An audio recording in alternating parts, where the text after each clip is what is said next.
નમસ્કાર દર્શક મિત્રો, આપ જોઈ રહ્યા છો એનએન ન્યૂઝ. હું છું એન્કર અર્પિતા પટેલ. હવે જોઈએ અગત્યના સમાચાર.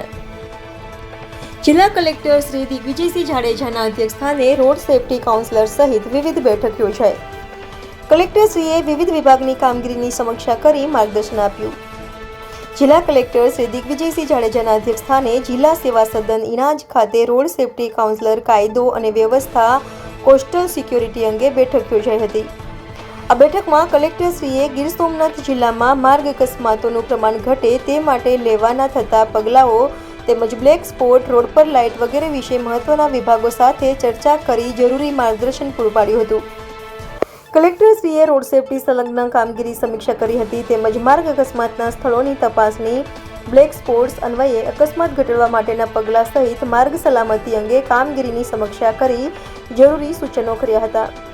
જિલ્લામાં વર્તમાન કાયદા વ્યવસ્થાના દરેક પાસા તેમજ વિવિધ જાહેરનામા અન્વયે વિગતવાર વિહંગાવલોકન કરી કાયદા અને વ્યવસ્થાની વર્તમાન સ્થિતિ અંગેના વિગતવાર અહેવાલ વિશે ચર્ચા કરવામાં આવી હતી.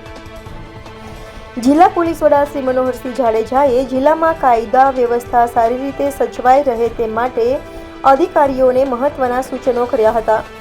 કોસ્ટલ સિક્યોરિટી અંતર્ગતની બેઠકમાં કલેક્ટરશ્રીએ ફિશરીઝ, પોલીસ, કોસ્ટગાર્ડ સહિત સંબંધિત વિભાગો વચ્ચે પરસ્પર સંકલન થકી સુદૃઢ રીતે કામગીરી કરવા વિવિધ મુદ્દે માર્ગદર્શન આપ્યું હતું. આ બેઠકમાં નિવાસી અધિક કલેક્ટર શ્રી રાજેશ આર સહિત આરટીઓ, પોલીસ વિભાગ, આરોગ્ય વિભાગ, નેશનલ હાઈવે ઓથોરિટી સહિત સંલગ્ન વિભાગોના અધિકારીશ્રીઓ ઉપસ્થિત રહ્યા હતા.